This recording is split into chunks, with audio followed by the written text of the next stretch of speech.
Hi, my name is María José Ruiz Rodríguez. El día de hoy, mi equipo y yo les vamos a hablar acerca del tema del Present Perfect Simple o bien en español, presente perfecto. El Present Perfect Simple tiene diversos usos.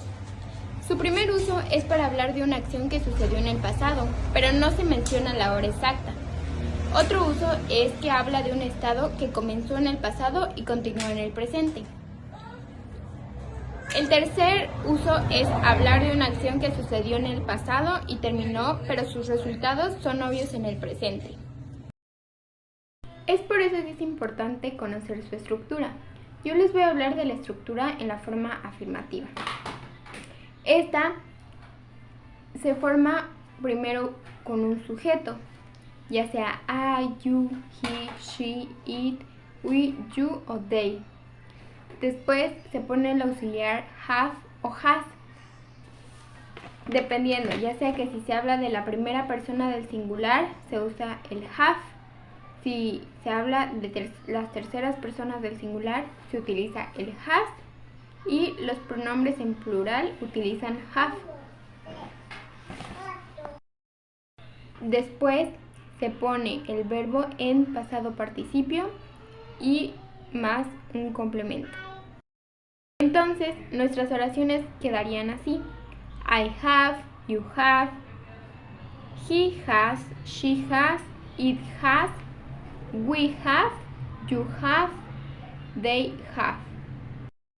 También podemos tener una forma corta que sería la contracción del sujeto y del verbo auxiliar. A continuación, les enseñaré estos ejemplos que están en pantalla.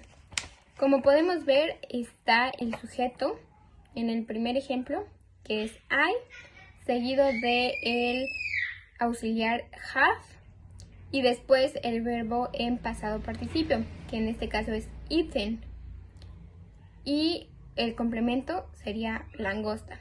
Esto traducido al español sería yo he comido langosta.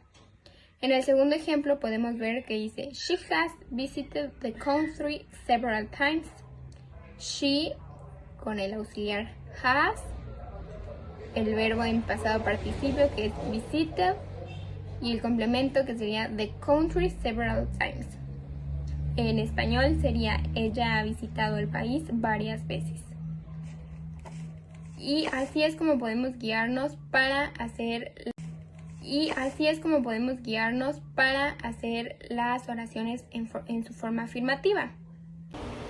Hi, my name is María Fernanda Mendoza Morales, Fall Semester Group C. Explicaré sobre la estructura negativa del presente perfecto simple, lo cual en esta parte solamente agregaremos el not a los verbos auxiliares que son el have y el has, y agregaremos el apóstrofe, lo cual significa y muy importante, no hay que olvidar que en el has se utilizan los pronombres de he, she e it, y en el have los demás pronombres. Esto quiere decir de que significa el have y el has de tener o tiene, y en la forma negativa significa de no tiene o no tenemos, no tengo, o depende de los pronombres. Si nos vamos a la estructura, encontramos de que primero va el sujeto, más el auxiliar, el haven't y el hast, el verbo participio más el complemento, lo cual les comentaba que en el have utilizaremos el not y en el has utilizaremos igual el not. Tenemos dos ejemplos en la forma negativa, lo cual les mostraré que sería they haven't completed the project.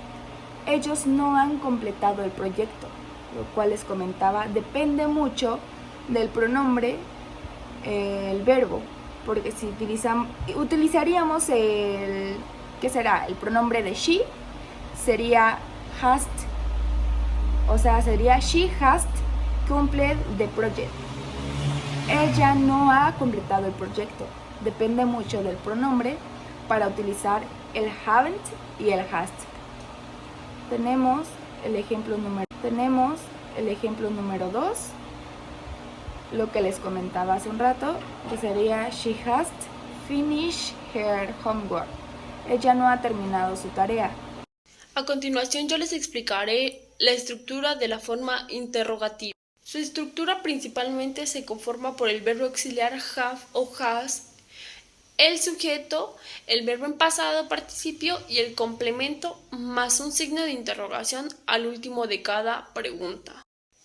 Principalmente se clasifican en dos tipos de preguntas, que son las preguntas abiertas y las preguntas cerradas.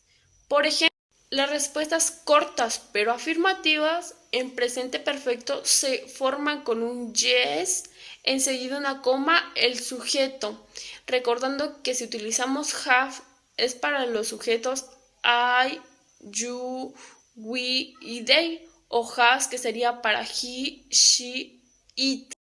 Veamos un tipo de preguntas con esa respuesta. Have you worked for your uncle? La respuesta sería yes, I have.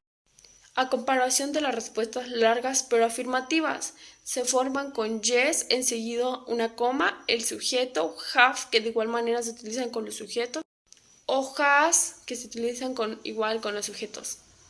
El verbo principal en pasado participio y el complemento de la oración. Veamos un ejemplo con este tipo de respuesta. Por ejemplo, has she finished her homework? La respuesta sería yes, she has finished her homework.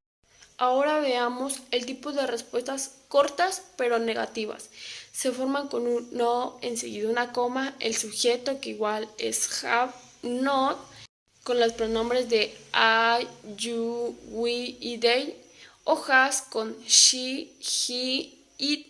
Se pueden utilizar contracciones como haven't o hasn't. Por ejemplo, I have you seen that movie several times? No, I haven't.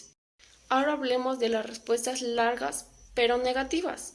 Se forman con un no, enseguida una coma, el sujeto, have not o has, el verbo principal en pasado participio y el complemento de la oración. De igual manera se puede utilizar las contracciones haven't o hasn't. Pero ahora les voy a explicar algunas expresiones de tiempo. Yo les voy a explicar las que se pueden emplear en la forma afirmativa, como es since. Como podemos ver en el primer ejemplo, tenemos la oración I have worked here since 1990. Esta expresión vendría siendo como decir desde aquel tiempo, o sea, en un tiempo específico, vaya. La traducción de esta oración sería yo he trabajado aquí desde 1990. En la segunda oración podemos leer she has lived here for 20 years. En su traducción sería ella vive aquí hace 20 años. Entonces, la segunda oración tiene la expresión de tiempo for.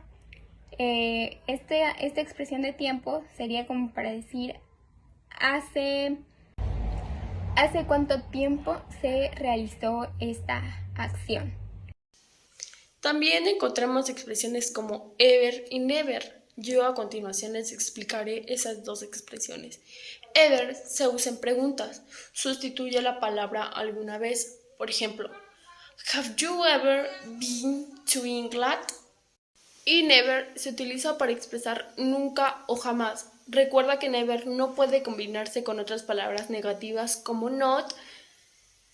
Por ejemplo, I have never been to Italy.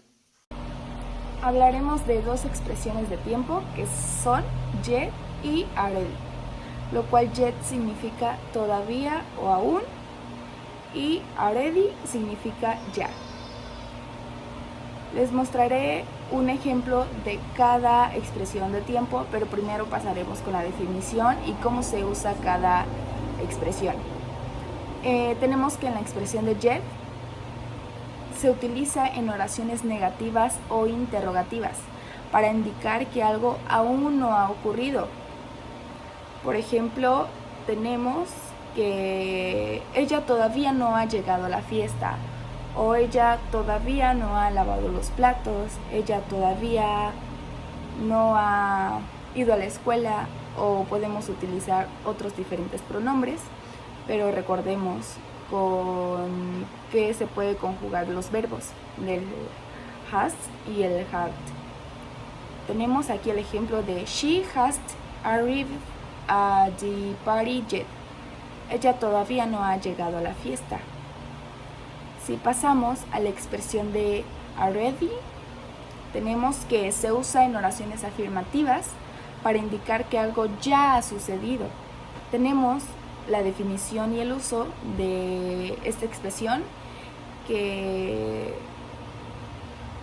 como les decía, que se usa en oraciones afirmativas para indicar que algo ya ha sucedido. Tenemos un ejemplo que sería have they cleaned the house already? Ya han limpiado la casa.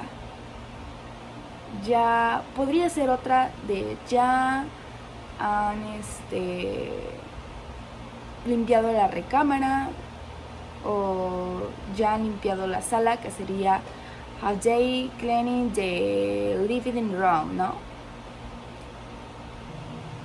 Pasaremos a la parte de la comparación entre el perfecto simple y el pasado simple. Hablamos de que el uso en el presente perfecto simple es sobre acciones que ya han sucedido, pero tiene una relación con el pasado o experiencias. En el pasado simple solo es de acciones en el pasado, la diferencia en los tiempos verbales en el verbo.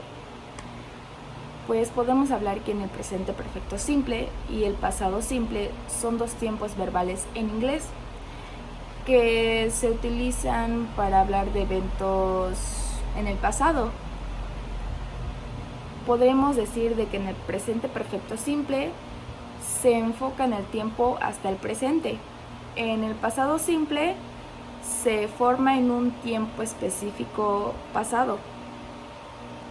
Indica que la acción o evento ocurrió y finalizó en un momento concreto en el pasado.